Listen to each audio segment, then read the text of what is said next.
Swastiastu, salam sejahtera bagi kita semua.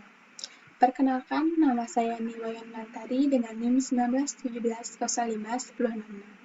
Nah, pada kesempatan kali ini saya akan membawakan materi mengenai asersi manajemen dalam proses pengauditan pada mata kuliah aplikasi komputer pengauditan. Sebelumnya perkenalkan dosen pengampu mata kuliah aplikasi komputer pengauditan kami yaitu Ibu Sindra Devi, SE, MSc Akta. Nah, untuk selanjutnya saya langsung akan menjelaskan pada materi. Yang pertama yaitu pengertian audit. Audit adalah kegiatan peninjauan kembali data-data konkret dalam suatu laporan yang akurat. Data yang tertulis dalam laporan diperiksa secara detail apakah ada yang melenceng atau sudah sesuai dengan kenyataan yang ada. Nah, dalam proses audit, pihak manajemen perusahaan akan menyampaikan asersi manajemennya. Asersi manajemen merupakan sebuah pernyataan yang tersirat dan tertulis oleh manajemen mengenai transaksi dan akun-akun terkait serta pengungkapan dalam laporan keuangan. Contoh kasus asersi manajemen dalam laporan keuangan berkaitan dengan tujuan audit dan audit report sebagai hasil dari pekerjaan akuntan publik. Hubungan asersi dengan prosedur audit layak dipahami karena bukti audit akan mempermudah proses pembuatan laporan keuangan tahunan perusahaan dan SPT badan.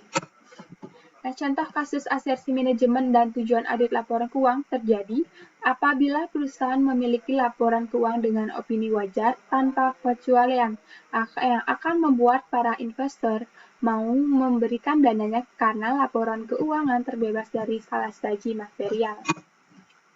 Nah, pada slide ini, PSA 07 mengelompokkan asersi ke dalam 3 kategori, yaitu yang pertama, kelompok asersi mengenai kelompok-kelompok transaksi dan kejadian-kejadian selama periode yang diaudit.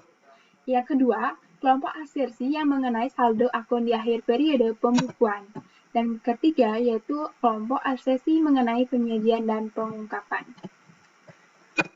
Oke, untuk kelompok pertama yaitu mengenai asersi kelompok-kelompok transaksi dan kejadian-kejadian. Manajemen membuat beberapa asersi mengenai transaksi, yaitu yang pertama, keterjadian.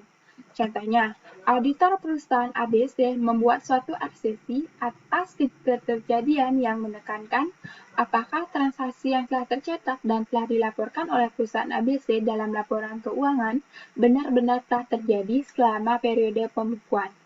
Nah, asersi ini mengharuskan auditor untuk memeriksa bahwa peristiwa yang diungkapkan telah terjadi dan merupakan hak dan kewajiban perusahaan. Misalnya, jika klien mengungkapkan bahwa mereka telah mengakuisisi perusahaan lain, maka asersi ini menunjukkan bahwa transaksi telah selesai. Yang kedua yaitu kelengkapan. Contohnya, auditor ABC akan menekankan pembuatan laporan keuangan.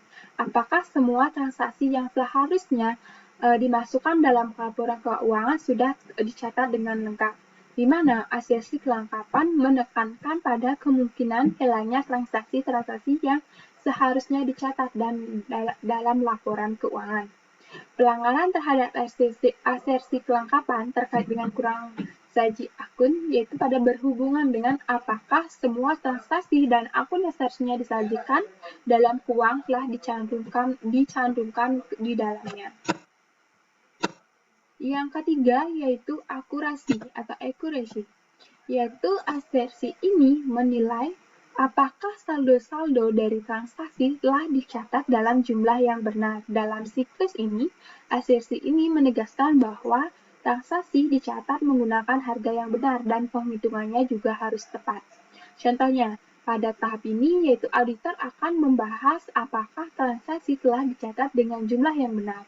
Karena dalam tahapan ini, jika menggunakan harga yang salah untuk mencatat transaksi pembelian dan kesalahan dalam perhitungan harga pokok dikalikan dengan kuantitas merupakan contoh pelanggaran dari akurasi.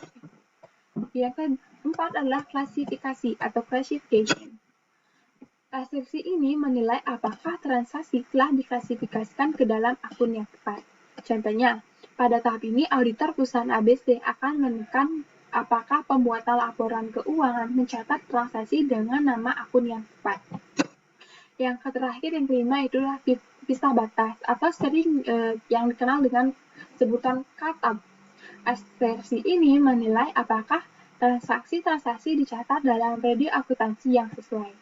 Siklus ini, asersi bahwa transaksi penjualan baru akan dicatat setelah barang dikirimkan. Contohnya, auditor perusahaan ABC akan membahas apakah transaksi telah dicatat pada periode pembukuan yang tepat. Yang kedua yaitu kelompok asersi mengenai saldo akun. Langsung saja kita akan bahas. Yang pertama, keberadaan atau eksistensi. Contohnya, manajemen membuat asersi bahwa sediaan produk yang tercantum dalam neraca adalah tersedia untuk dijual. Begitu pula, manajemen membuat asersi bahwa penjualan dalam laporan laba rugi menunjukkan pertukaran barang atau jasa dengan kas atau aktiva bentuk lain, misalnya piutang dengan pelanggan. Nah, pada keberadaan eksistensi ini, bisa batas atau katsap, asersi menilai apakah transaksi dicatat dalam periode akuntansi yang sesuai. Dengan siklus ini, asersi menegaskan bahwa transaksi penjualan baru akan dicatat setelah barang dikirimkan. Yang kedua, asersi atas saldo akun saat periode berakhir. Yang kedua adalah kelengkapan. Contohnya, manajemen membuat asersi bahwa seluruh pembelian barang dan jasa dicatat dan dicantumkan dalam laporan keuangan. Demikian pula, manajemen membuat asersi bahwa utang usaha di neraca telah mencakup semua kewajiban entitas. Asersi ini menilai apakah semua yang seharusnya ada dalam laporan keuangan telah diikutsertakan. Untuk siklus ini, asersi ini mengidentifikasikan bahwa semua saldo piutang telah dicatat. Yang ketiga yaitu penilaian dan alokasi atau evaluation and allocation. Contohnya, manajemen membuat asersi bahwa aktiva telah tetap dicatat berdasarkan harga perolehannya dan semestinya. Demikian pula, manajemen membuat asersi bahwa piutang usaha yang tercantum dalam neraca dinyatakan berdasarkan nilai bersih yang dapat direalisasikan. Nah, asersi ini menilai apakah jumlah setiap akun dalam laporan keuangan telah disajikan pada nilai realisasi bersih. Untuk siklus ini, asersi mengidentifikasikan bahwa semua saldo piutang disajikan pada nilai realisasi bersih. Yang keempat yaitu hak dan kewajiban atau rights and obligation. Contohnya, manajemen membuat asersi bahwa jumlah sewa guna usaha yang kapitalisasi di neraca mencerminkan nilai perolehan hak entitas atas kekayaan yang disewa gunakan usaha, dan utang sewa guna usaha yang bersangkutan mencerminkan suatu kewajiban entitas. Asersi ini berkaitan dengan hak atas aset dan kewajiban perusahaan pada tanggal neraca. Asersi ini tidak berlaku untuk audit atas siklus penjualan dan piutang usaha karena piutang usaha sudah pasti memang atas nama perusahaan. Yang ketiga yang terakhir yaitu pengelompokan asersi penyajian dan pengungkapan. Asersi ini menegaskan bahwa kejadian yang diungkapkan benar-benar telah terjadi dan menjadi hak atau kewajiban perusahaan. Contohnya, manajemen membuat asersi bahwa kewajiban-kewajiban yang diklasifikasikan sebagai utang jangka panjang di neraca tidak akan jatuh tempo dalam waktu 1 tahun. Demikian pula, manajemen membuat asersi bahwa jumlah yang disajikan sebagai pos luar biasa dalam laporan laba rugi yang diklasifikasikan dan diungkapkan semestinya.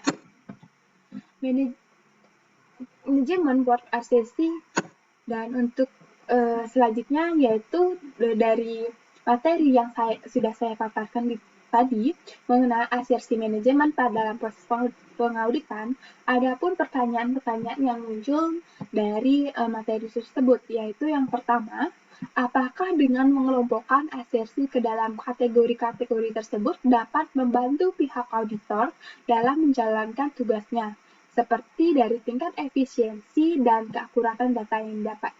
Yang kedua, pertanyaannya itu bagaimana jika pihak manajemen memberikan asersi yang salah? Baik, demikian presentasi yang kali ini yang saya bawakan mengenai asersi manajemen pada proses pengauditan.